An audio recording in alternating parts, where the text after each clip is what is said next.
बिस्मिल्लाहिर्रहमानिर्रहीम। अस्सलाम वालेकुम स्टूडेंट्स, क्या हाल है आप सबके? ठीक ठाक हो आप लोग? अच्छी बात है। अच्छा,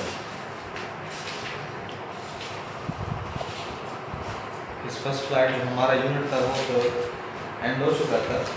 उसके बाद मैंने आपको जो है होमवर्क दिया था, याद है आपको? पेज 19 पर 19 पेज जो है वो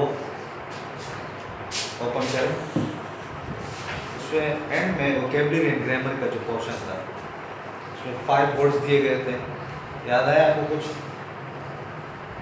ना, मॉन्स्ट्रस, डिराइसिवली, प्लेटो और डिफोर। ठीक है, आज हम जो है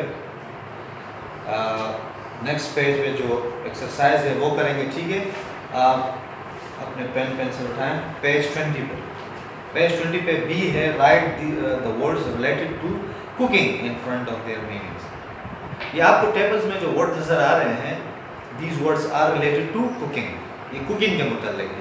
ठीक है, ये थोड़ा सा डिफिकल्ट होगा मगर इसके लिए आप अपनी डिक्शनरी जो है यूज़ कर सकते हैं। वैसे मैं ये एक्सरसाइज आपको यहाँ पर अभी करवाऊँगा मगर बेहतरीन तरीके से समझने के लिए आप अपने डिक्शनरी में इससे कंसल्ट कर सकते हैं। ये वर्ड्स जो है आप इंग्लिश टू इंग्लिश डिक्शनरी में आप देख सकते हैं। ठीक है, एनीवेज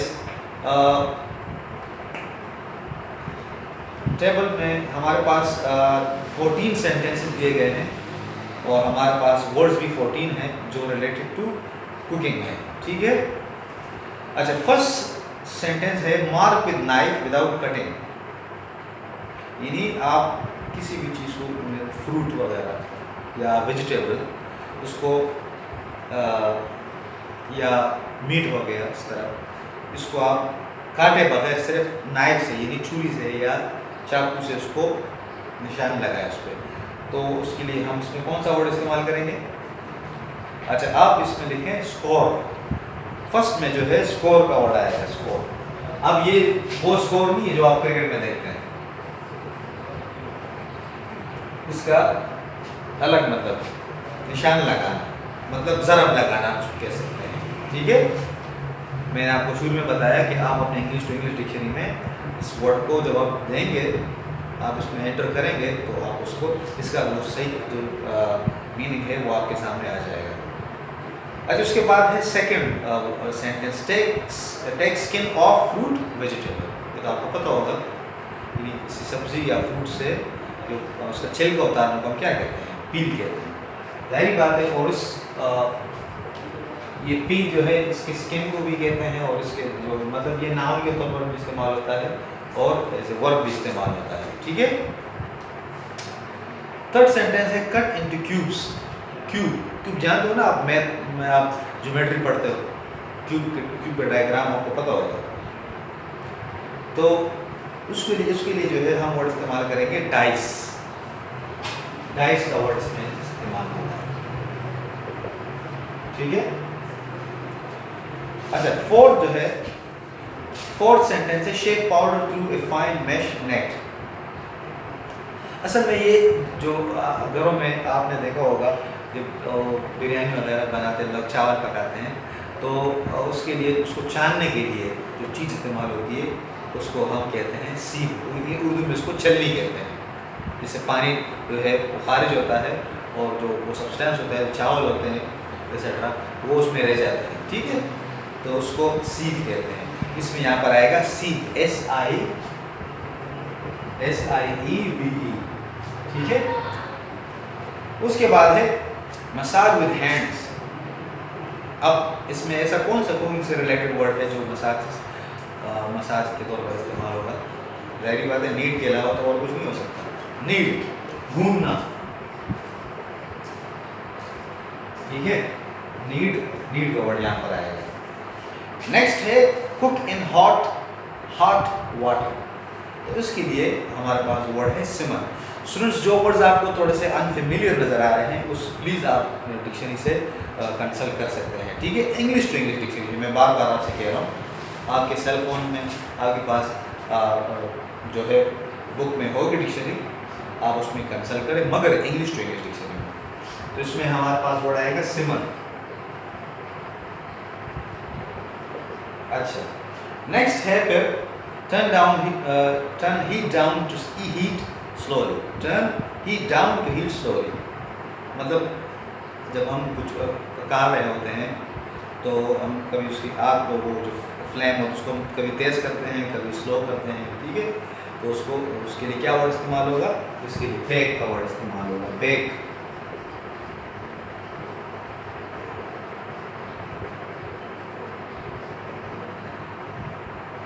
अच्छा, एड नंबर पर है use implement to cut food into shreds. अच्छा, सबसे पहले तो इम्प्लीमेंट जो है यहाँ पर सिर्फ वो इम्प्लीमेंटेशन नहीं, कोई चीज़ आप नाफिज करना, लागू करना नहीं। यहाँ पर इम्प्लीमेंट जो है ये एज ए नाउन इस्तेमाल हो, इसका मतलब है कोई इंस्ट्रूमेंट, कोई औजार, आला, ठीक है। तो किसी भी कोई आला इस्तेमाल करना किस लिए, to cut food into shreds, shreds कहते हैं टुकड़ों को, यानी ऐसा कोई इंस्ट्रूमेंट इस्तेमाल करना जिससे वो चीज़ जो है, वो फ्रूट, वो वेजिटेबल, वो मीट जो है वो टुकड़े टुकड़े हो जाए। ये कुकिंग के रिलेटेड है, खाने के मुताबिक है। तो फ्रूट होगा या वेजिटेबल होगा या फिर मीट होगा, तो उससे वो चीज़ जो है, वो फ्रूट, वेजिटेबल या वो मीट, वो टुकड़े टुकड़े हो जाए। तो उसके लिए उसको क्या करते हैं, उसको क्या कहते हैं, उसको हम चॉप कहते हैं, चॉप।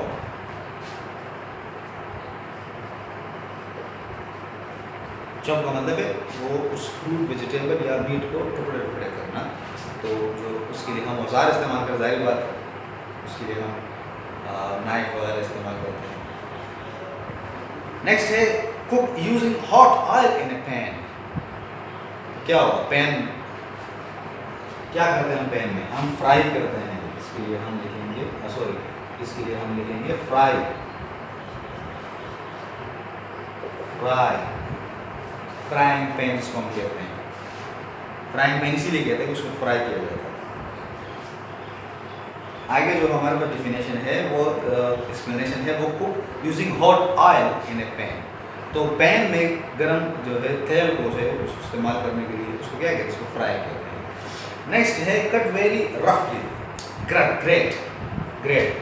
स्टूडेंट्स, अगर आपके इल्म में हो तो सर्दियों के मौसम में गाजर का हलवा बनाया जाता है,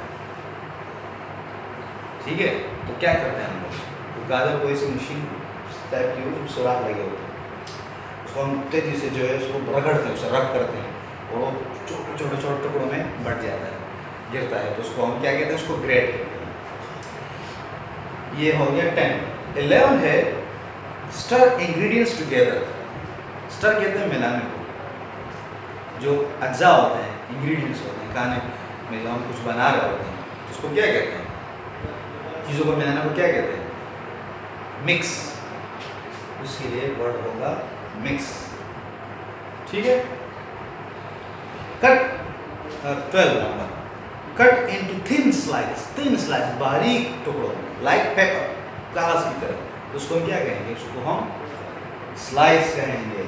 स्लाइस, ब्रेड के जो स्लाइस होते हैं ना, आप देखो बारीक बारीक टुकड़े, तो कागज की तरह बारीक। अब जरूरी नहीं कि बिल्कुल कागज की तरह हो, मतलब दुबले दुबले जो है उसको, थिन जो है उसको काटने को हम क्या कहते हैं, स्लाइस कहते हैं। नेक्स्ट है cook in oven without oil. तो आप यहाँ पर इसको बॉयल लिख सकते हैं। और 14 नंबर पर है cook in oven without with oil, यानी आपको कि ओवन में जो है उसको पका रहे हैं तेल के साथ, तो उसको क्या कहेंगे, रोस्ट, ठीक है। ये थोड़ा सा ट्रिकी था, मगर इसके लिए आप अपनी डिक्शनरी जो है वो यूज़ कर सकते हैं, ओके। अच्छा, नेक्स्ट पार्ट जो है ग्रामर का। We have been asked write the correct collective noun in front of its meaning and then make sentences. अब हमें जो है एक बड़े से टेबल में वर्ड्स दिए गए हैं,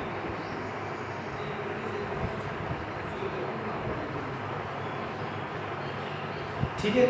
ये कलेक्टिव नाउन दिए गए हैं हमें टेबल में, और फिर हमसे पूछा गया है कि इसके जो करेक्ट को जो उसकी मीनिंग बनती है उसके आगे आप इसे इस्तेमाल करें, और फिर सेंटेंस भी बना। तो ये टेबल में जो हमारे पास 8 जो है 8 कलेक्टिव नाउन्स हमें दिए गए हैं, हमें इनके जो करेक्ट मीनिंग है उसके सामने लिखिए, ठीक है। अच्छा, फर्स्ट है मैनी इंसेक्ट्स। इंसेक्ट्स किसे कहते हैं? जी बिल्कुल, कीड़े मकोड़े।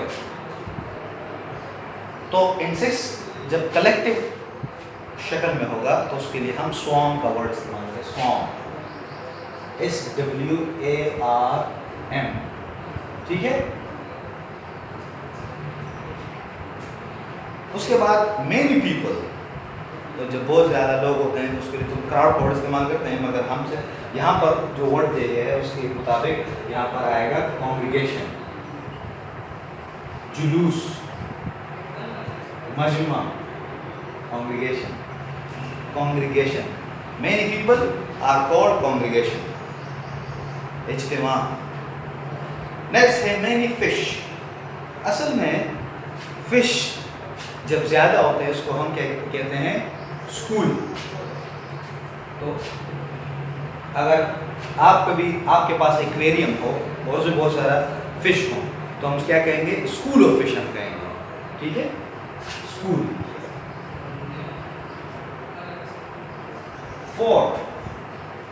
फोर नंबर है मेनी शिप्स। तो शिप्स जो बहरी जहाज़ होते हैं, जब वो बहुत ज़्यादा होते हैं तो उसके लिए हम क्या वर्ड इस्तेमाल करेंगे? कलेक्टिव नाम, फ्लीट। उसके लिए हम फ्लीट इस्तेमाल करेंगे, ठीक है, फ्लीट। नेक्स्ट है मेनी पेपर्स। आपके सामने पेपर्स पड़ेंगे बहुत ज़्यादा, हम क्या कहेंगे? कि देयर आर मेनी पेपर्स? नहीं, हम कहेंगे there are bundle of papers, ठीक है, bundle, bundles of paper, bundle.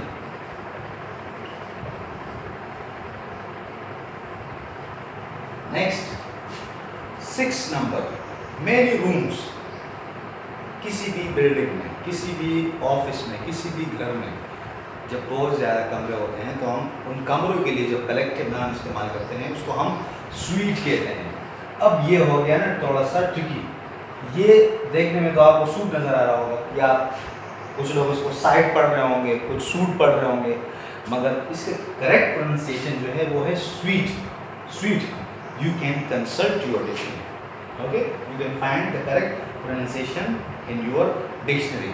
आप लाजमी चेक करें, लाजमी आप चेक करें, इसको स्वीट पढ़ेंगे स्टूडेंट्स, ठीक है। तो ए सेट ऑफ रूम्स, उसको हम जब बहुत ज़्यादा कमरे हम कहेंगे sweet, sweet of rooms. Next है मैनी कार्ड्स। अब ये कौन से कार्ड की बात हो रही है? ये विजिटिंग कार्ड की बात नहीं हो रही है, ये ताश के पत्ते होते हैं इसको कार्ड कहते हैं। ताश के जो लोग ताश कहते हैं ना लोग, जिसमें मुख्तलिफ होते हैं, वो 52 पत्ते होते हैं उसमें 52, तो उसको जो उसका जो जिसमें वो पूरे कार्ड जो होता है उसको कहते हैं डेक, डेक कहते हैं उसको, यानी उसका आप कहते हैं उसको जो बंडल होता है, आसान अंदाज में बताऊँ, उसको डेक कहते हैं। अगर आपको चाहिए हो, अगर आप दुकान पे जाए खरीद, आप कहेंगे कि I want a deck of cards, deck कहेंगे, ठीक है, उसको डेक कहते हैं, डेक। और एक नंबर है नाइफ्स, कांटे, चुरियाँ, चाकू, उसके लिए हम क्या इस्तेमाल करेंगे? Set, A set of knifes. ये इसके लिए स्पेसिफिक करेक्टिव नाउन इस्तेमाल किए गए हैं, ठीक है।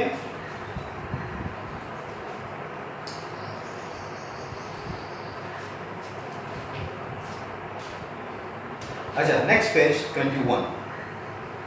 स्टूडेंट्स, ये ग्रामर का कोर्स हमने किया, राइट द करेक्टिव नाउन जो हमने किया, इसमें आपसे कहा गया कि इसके मीनिंग लेकर फिर उसको सेंटेंस में इस्तेमाल करना। तो आपको क्या करना है, आपका होमवर्क क्या है कि ये जो 8 कलेक्टिव नाउन है उसको आपको अपने सेंटेंस में इस्तेमाल करना है, और सैटरडे के दिन आप इसको लाना है, ये आपका होमवर्क है, ठीक है।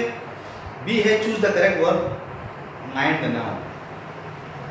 मतलब ये है कि सेंटेंस में हमें जो है करेक्ट वर्ब दिए गए हैं, इसमें सिंगुलर वर्ब भी हैं और प्लूरल भी है, तो आपको उसको देखना है, गौर करना है।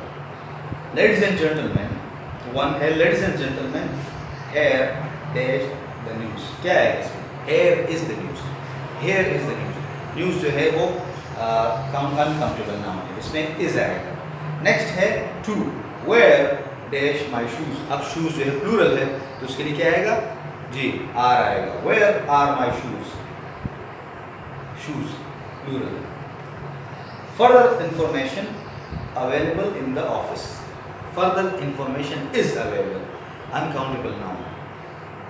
द स्टेयर्स किसे कहते हैं सीढ़ियों को। और there sir are, stairs plural है जाहिर बात है। 5 है the furniture in our classroom uncomfortable, is uncomfortable, furniture जो है वो अनकाउंटेबल नाउन है। उसके बाद है 6 Pakistan a very nice country, जाहिर बात है एस इज आएगा, सिंगुलर वर्ब आएगा। 7 है your sunglasses on the table, sunglasses जो है वो ये तो नहीं है सन ग्लासेस धूप में जो होते हैं, जो भी हो ग्लासेस जो है वो प्लूरल है, आर आएगा इसमें। Your sunglasses are on the table.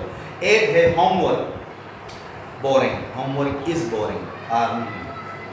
9 है the scissors on the table mine, scissors कैंची को कहते हैं, आप देखो दो पेयर्स होते हैं ना तो प्लूरल आएगा। The scissors on the table are mine. और 10 है फिजिक्स नॉट इजी, इसका नाम जो है वो फिजिक्स है, इसमें एस की वजह से ये प्लूरल नहीं बनेगा। फिजिक्स इज नॉट इजी, ठीक है, तो फिजिक्स इज नॉट इजी आएगा। इस तरह हमारा ये क्वेश्चन भी हुआ। अच्छा स्टूडेंट, मैं आपको क्यों बता रहा हूँ कि हफ्ते के दिन आपको सैटरडे के दिन आपको ये होमवर्क लाना है। एक्सरसाइज ग्रामर में एक्सरसाइज एज होता, आप मैंने आपको लिखवाए कलेक्टिव नाम, उसको अब आपको सेंटेंस में इस्तेमाल करना है, ठीक है। सपोज मैं आपको एक करके बताता हूँ। 1 है मैनी इंसेक्ट्स इन स्वॉर्म, तो आप क्या कहोगे, आपको सपोज आप कह सकते हो या आप लिख सकते हो कि I saw a swarm of insects in the pond, इस तरीके से आपको बनाना है, ठीक है। सी ऑन सैटरडे।